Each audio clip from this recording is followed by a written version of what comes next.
Time આપણે અહીંયા ચર્ચા થઈ હતી. બોલો બોલો શું કહો છો સાહેબ? ગામ લોકોનું એવું કહેવું છે કે જે પણ પ્રશ્ન છે એનું નિવારણ માટે અમારા ગામમાં એકવાર તમે લોકો આવો. એવું ગામ લોકોને બધાની સંમતિ એવી છે કે અમારા ગામ હસ્તક આવીને આ બધું નિર્ણય લે. અમારી એક વિનંતી છે મારા તરફથી પણ સર તમને વિનંતી છે કે અમારા ગામે એક 5 મિનિટ તમારી કિંમતી. ના બિલકુલ તમારી વિનંતી છે તો અમે 100% અનુમત કરશું એમ, બરોબર છે ને? અમને બીજા તંત્રોને આપણે એમ કહેશું, એમને લઈને પણ આવી જશું અમે, તો કોઈ ઇશ્યુ નથી. સાહેબ હવે આ ગામ લોકોના જે પ્રશ્નો છે એ તો લેખિતમાં પ્રાંત સાહેબને આપેલા છે, બરોબર.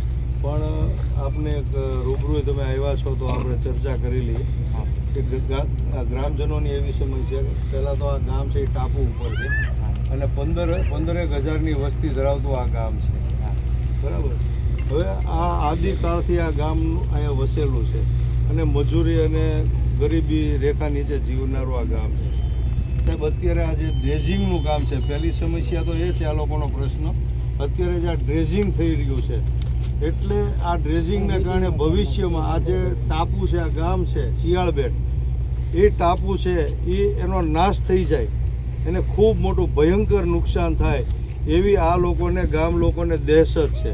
કારણ કે ગામના જે વડીલો છે, સિનિયર લોકો છે, એ લોકોને આનો અનુભવ છે કે ડ્રેઝિંગ થવાથી શું થાય. ડ્રેઝિંગ થવાથી જે ગાળ છે એ નીકળી જાય, એના કારણે પાણી વધારે ભરાય અને આવક થાય.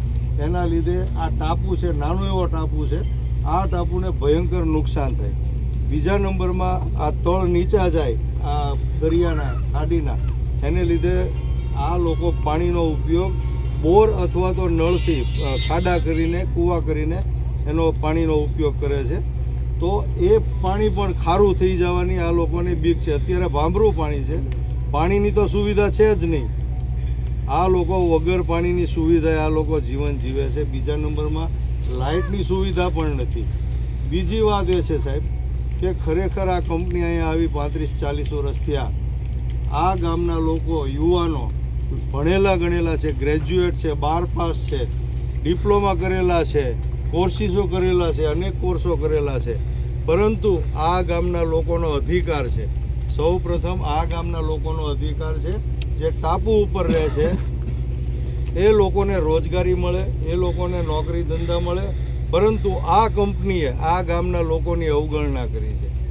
બીજા નંબરમાં સાહેબ આ લોકો ગરીબ માણસો છે, અત્યાર સુધી અશિક્ષિત હતા, પેટે પાટા બાંધીને એના પરિવારના બાળકોને ભણાવ્યા છે, પણ વર્ષોથી આ લોકોનું શોષણ એ રીતે થાય છે કે આ એનું ગામ છે અહીંયા નજીકમાં જ, મારા ખ્યાલથી 400-500 મીટર દૂર છે આ કંપની. એને લીધે ખૂબ મોટું પ્રદૂષણનો સામનો આ લોકોને કરવો પડે છે. પોલ્યુશનને કારણે એ લોકોના ગામની અંદર સિમેન્ટ ઉડીને આવે છે, બીજા બધા ધુમાડાને ઘણા બધા કેમિકલોની અસર એના ગામને થાય છે, એના પાકને થાય છે. પછી ફિશરિંગના લોકો છે, જે લોકો માછીમારીનો વ્યવસાય કરે, એને પણ આ કંપનીને લીધે ખૂબ મોટું નુકસાન થઈ રહ્યું છે. કારણ કે એ લોકોનું કહેવાનું એમ છે કે આ કંપનીને લીધે અહીંની જે મચ્છી છે, માછલાઓ છે, એને ખૂબ અસર થાય છે, પ્રદૂષણ ઊભું થાય છે દરિયાની અંદર, ખાડીની અંદર. તો એની પણ આ લોકોની, ગામ લોકોની ને અમારી રજૂઆત છે. તો સાહેબ પહેલી વાત તો એ કે આપ અહીંયા આવ્યા છો, કલેક્ટર સાહેબ આવવાના હતા પણ કદાચ આવ્યા નથી એવી વાત હતી. કલેક્ટર સાહેબ તો નથી જવાના, હું જાઉં. આપ ડીવાયએસપી છો? હું એએસપી છો? ઓકે.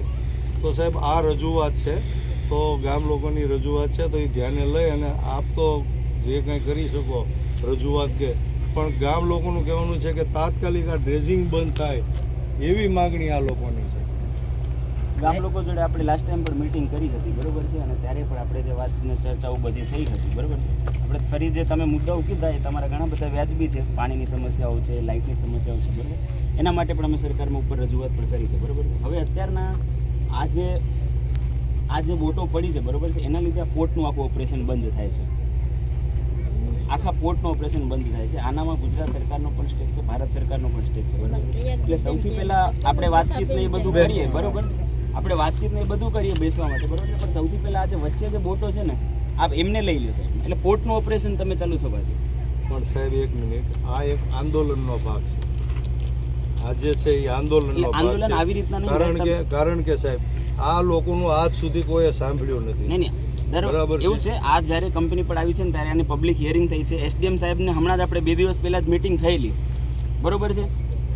2 દિવસ પહેલા જ આપણી મીટિંગ થઈ હતી કે નહીં એસડીએમ ઓફિસમાં, પોલીસ પણ આની પહેલા આવ્યા હતા અને આપણી મીટિંગ થઈ હતી, બરોબર છે. એટલે તમે આવી રીતના નહીં કરો કે બરોબર છે કે અમે આવી રીતના રસ્તો બ્લોક કરી દઈશું આખા પોર્ટનું અને પછી તમે મીટિંગ કરો. પણ આવી રીતના સાહેબ, એનો સાંભળો મારી વિકલ્પ વાત. શું ના છે? હું તમને એ જ કહું છું, આપણી પાસે 2 વિકલ્પ છે. તમને એમ હોય કે આપણે ત્યાં અહીંયા રસ્તો બ્લોક કરી દઈએ, આખા પોર્ટનું મેઇન ઓપરેશન બંધ થઈ જાય, આખું પોર્ટ ઠપ થઈ જાય, આપણી જે સરકાર છે, ગુજરાતની સરકાર છે, ભારત સરકાર છે, એનું બધું કામ બંધ થઈ જાય. તમે એવું ઈચ્છતા હો, બરોબર છે, તો એના માટે તમે રસ્તો બ્લોક કર્યો છે, તો એ અમે કોઈ દિવસ નહીં ચલાવી લઈએ. એટલે સાહેબ અમે બીજો રસ્તો હું તમને એવું આપું છું, બરોબર છે, આપણે લાસ્ટ ટાઈમ પણ મીટિંગ કરી હતી, બરોબર છે, તમે બધા પણ હાજર રહ્યા હતા, પોર્ટવાળા પણ બધા હાજર રહ્યા હતા, આપણે એસડીએમ સાહેબને ત્યાં મીટિંગ કરી હતી, બરોબર છે. એનામાં મુદ્દા નક્કી પણ થયા હતા કે જેમનું ટ્રેજિંગમાં નુકસાન થાય છે એમને વળતર આપવાનું આ નક્કી પણ થયું હતું એ મિટિંગમાં, બરોબર છે ને. ભલે આની પબ્લિક હિયરિંગ એ બધું થઈ ગયું હતું, ફરીથી પણ જે કામ થશે એ નક્કી થયું હતું, બરોબર છે.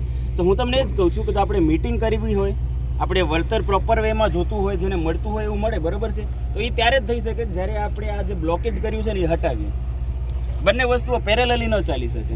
સાહેબ, હવે તમે કીધી વાત બરાબર છે, મીટિંગ થઈ, આમાં આ બધી ચર્ચા થઈ વળતરની ના અંતે, પણ ગામ લોકોનું કહેવાનું એમ છે કે વળતરથી આ ગામ છે આખું ભાંગી જાય, એને એ નહીં રોકાય, એને નુકસાન હું એમ કહું થશે એ છું કે રોકવાનું ગામના નથી. જેટલા પ્રશ્નો છે ને એ બધાનું સોલ્યુશન આવશે, એ બધા ચર્ચા થશે એવી રીતના થઈ ખાતરી શકે. કોણ આપે છે? ના, ખાતરી કોણ આપે છે? ચર્ચાની જ ખાતરી અમે આપીએ છીએ, બરોબર. તમે એવું નથી ચર્ચાની કહેતા. ખાતરી ના, ના, આપો તો અત્યારે ના, સાહેબ ના. આવવાના હતા તો આવવું જોઈએ ના, ને એ સાહેબ. બધું ઠીક છે. હું એમ ખાલી એમ જ કહું છું કે આજે તમે બોટો છે, બરોબર છે, આખું પોર્ટ ઠપ છે.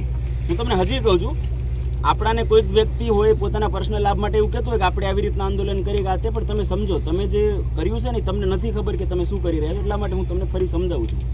આખા પોર્ટનું ઓપરેશન બંધ થાય છે, તમે સમજી લો. આટલું આખું મોટું પોર્ટ જો બંધ રહે તો એ આપણા આ જે પોર્ટ છે, બરોબર છે, એ ખાલી ગુજરાતનું જ નહીં આપણા દેશનું મોટું પોર્ટ છે. એટલે આનામાં આપણે એવું ન કરીએ કે આપણે અને તમને નથી ખબર કે આપણે કેટલી મોટી ભૂલ કરી રહ્યા છીએ, આપણા દેશને આનામાં કેટલું નુકસાન જઈ રહ્યું છે. એ અમે કોઈ દિવસ નહીં ચલાવી લઈએ. તમે એમ એ કહો